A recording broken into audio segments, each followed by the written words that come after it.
Do you often wonder if you're making mistakes when you're storing your dry, dehydrated goods? Let me tell you, I'm breaking 3 of the mistakes that I'm going to share with you now. 5 organizational tips for dry, dehydrated food storage.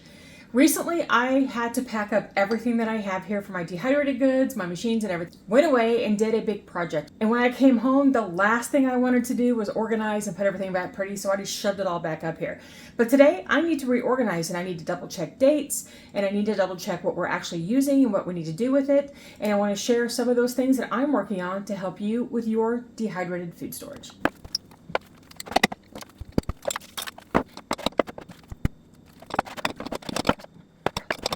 Okay, the first organizational tip I'm going to give you is to remember to mark your jars.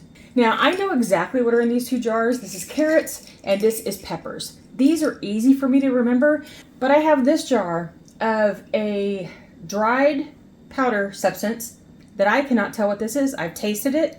I can't readily distinguish what it is. I did not mark the jar top. I did not mark the jar at all. So now I'm stuck with this. I don't know what this is. Now I can probably go back and look at videos because I think this is still left over from a video from a while back that I haven't used it yet.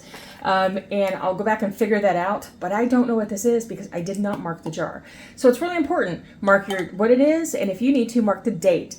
I tend to go through all of my products pretty quickly within a year or so I don't worry so much about the date, but if it's something I'm putting up that I know is going to be there for a while, I'll make sure to date it so that I can remember I need to rotate through that. I've got about 2 years on things, but some things can last a little longer, but you don't want to just keep pushing it off because you begin to lose nutrients and the texture and quality of that food, so you want to rotate through it.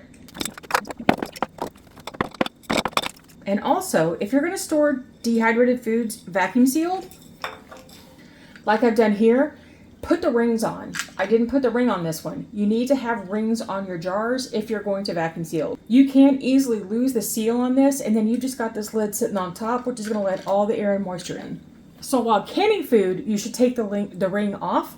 For dehydrated foods, put the ring on. All right, another organizational thing that is really recommended that I hope you'll do is, especially if you don't vacuum seal, or maybe you don't want to spend all the time vacuum sealing something that's this big. As you use your product down, you're replacing the product with air. That air contains oxygen and moisture, which are 2 of the things that are really bad for any food storage at all. So if you're using it down, switch out your jars. That means taking this product and putting it in something much smaller to equalize the volume. So basically the volume of what you got here should be equal to the volume of your jar. Of course, if you vacuum seal, that's not an issue because you're pulling out that air, but I am not about to waste the time vacuum sealing this entire jar for this little bit of green onion, even though I know that I'm about to do green onions to restock this. If I wanted to do proper storage, change out your jar or vacuum seal it until you need it again and you've put more in and you go back to your big jar. I know this is going to happen probably this week, so I'm not going to bother to do that right now, but it's the best thing that you can do to keep your product fresh as possible. Another thing that I can really recommend is to combine your jars. So I have some tomato chips here that are part of this project that I worked on this weekend, and then these are the tomato chips that I have that have been done that I snack on. These are like a favorite little snack for me, but there's no reason why I need to take up space with 2 jars. Put them all in one jar, save yourself some space.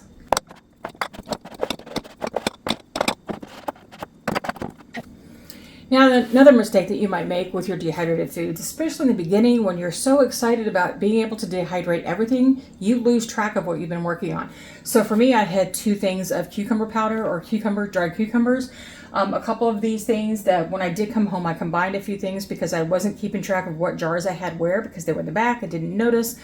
But having an inventory sheet of what you're dehydrating and what you have on your shelves is a really good idea.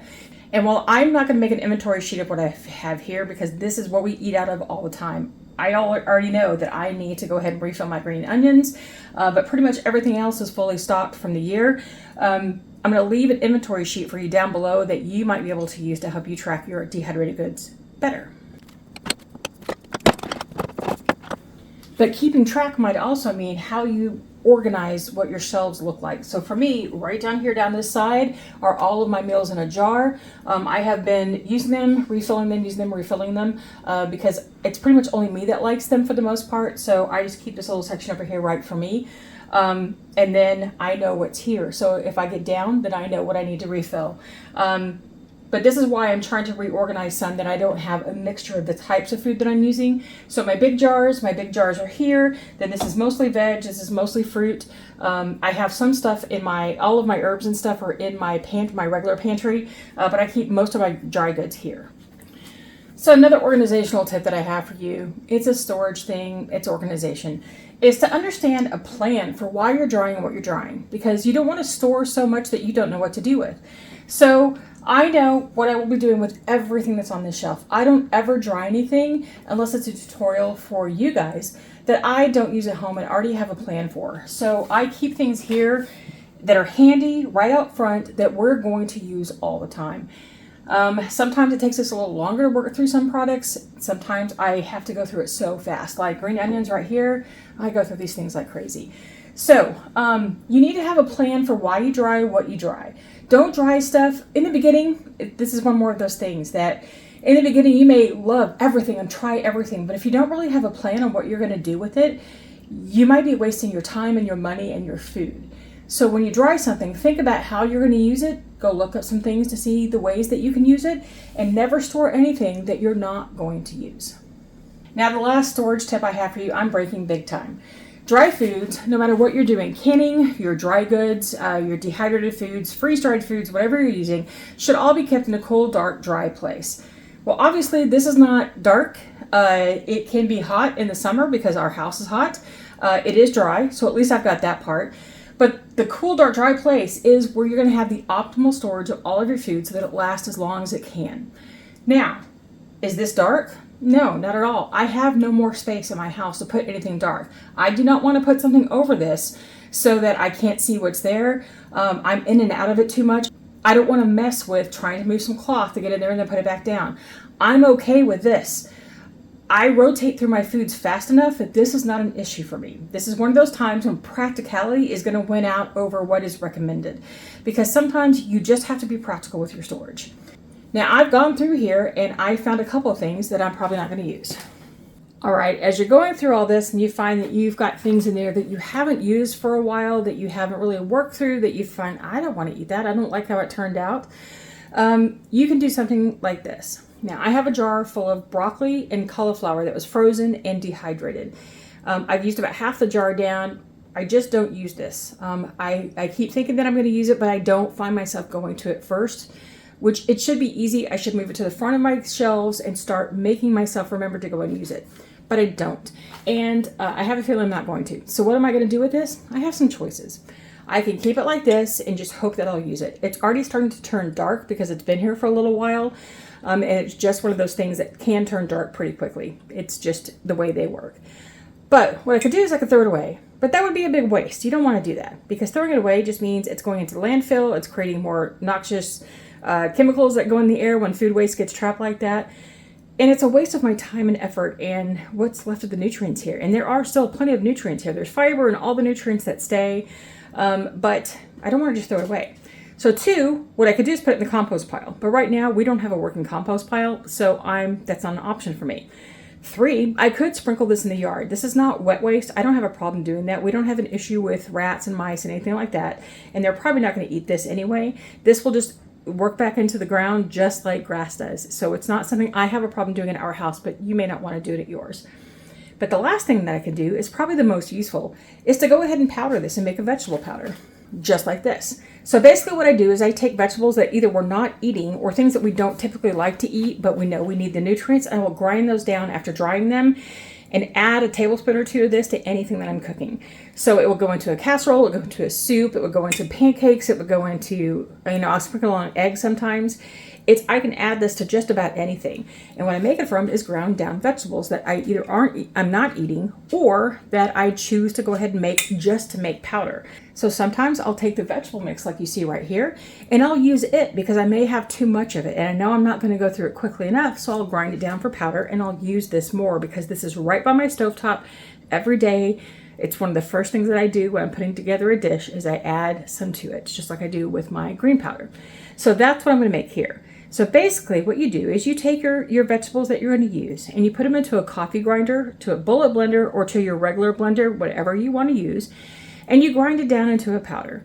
Then I'm going to place it onto a cookie sheet and back into my dehydrator or you can put it into an oven that's been preheated to the lowest temperature that you have, or just use your pilot light if you have a gas stove, and you dry it in there for about 10 or 15 minutes to make sure that whatever moisture it's absorbed during the process of grinding and being out in the open is taken out. You let it cool off for just a few minutes. Go ahead and jar it up, mark your jar, and get ready to go. That's when you've got some vegetable powder. So do you want to see a quick rundown of what's here? Let me show you. On this top shelf, we've got onions, greens, zucchini, some beans back there that I haven't used often, and I need to make use of them. We've got mushrooms here, a soup mix that basically is just a frozen soup mix that I can get from the store. I do this a lot. And then I can toss a handful of that into anything that I'm making. In the back, I've got hash browns, elderberry. This is mushrooms. I think I said that already. This is onions and shallots, just when I'm going to make powder. Oranges that we did this winter that I put into all of my tea all the time. I love the flavor of orange tea. Then in the back there, we've got some corn. Then on this shelf, this is the vegetable shelf. That's how I've been trying to get to this. It is green onions, some celery, carrots, and in the back right here is ground onion powder, and then some dried jalapeno bits. Then this is the Holy Trinity, which is peppers, onions, and celery that are all mixed together, that I can take a handful of this, rehydrate it, throw it in my skillet, let it brown and caramelize in a little bit of water, and that's the beginning of a lot of meals, which is the same thing as, where did I put it? I have it back here. Oh, mirepoix, that's back in the back. I just shoved it in the back. That's the same thing, but it's carrots, onions, and celery. So it just depends on what kind of cuisine you're making. These just make great meal starters. Then I've got a lot of peppers back here for my son. He loves peppers, so there's about 4 or 5 jars of that. Then my tomato chips, and I will use these to add to tomato sauces and to casseroles. I'll just lay them around there, and the moisture from that casserole will rehydrate those tomatoes, and they're good that way. Or you can throw them in your tomato sauce to make it more tomatoey. I snack on these a lot because I don't like fresh tomatoes, but I love these. I think they're awesome. Okay, then we have some, this is Holy Trinity powder, which is from the Holy Trinity here. My husband does not like the taste of bell peppers or onions. He hates them, like with a passion.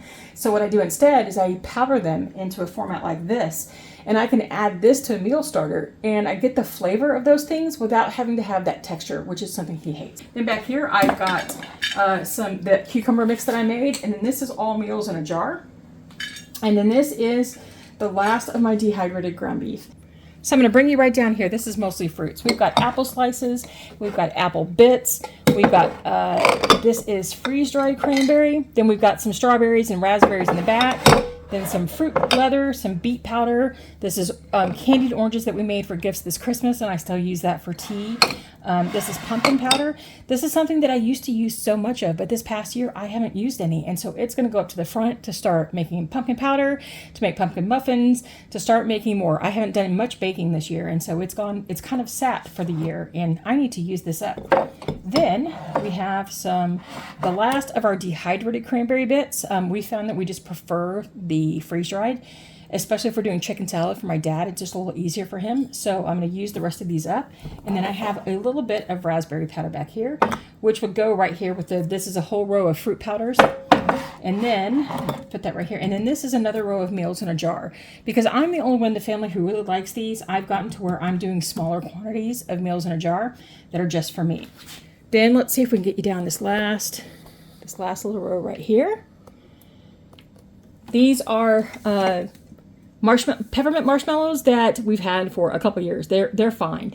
But my son, when he makes hot chocolate, he adds a couple into it every time just for fun. These are dried mushroom bits. So while we don't like the flavor of a large piece of mushroom in our food that's been dehydrated, doing this works well, and that adds some bulk to a meal that we're doing. Back there is more marshmallows. We just haven't really eaten much of them anymore. We kind of got out of it. Then we've got some dried olives and cherries there. Then these are my vacuum sealers, which should go down here. Then I've got apple chunks for doing pies, and I've got some moisture absorbers and oxygen absorbers back there that I don't use much of. These are the beet pills that I just did, and these are some more of the green powder that I've refilled for my husband. And then this is some breadcrumbs, and then this is my tzatziki sauce mix. So I've got that right there. So you can see I've got some holes to fill here, And I've got some multiples of things like all of these peppers that I think that what I'm going to do is put them in a large half-gallon jar, because my son is the only one who really uses them. And he's the one who will just take a handful and throw into his ramen or whatever he's doing. And that's pretty much all he needs. So stay with me this year as we refill our dried pantry with things that we use every day. And if you want to see more about how I did any of these things, you can see the dehydrating list right here. And until I see you again next time, happy dehydrating and keep preserving.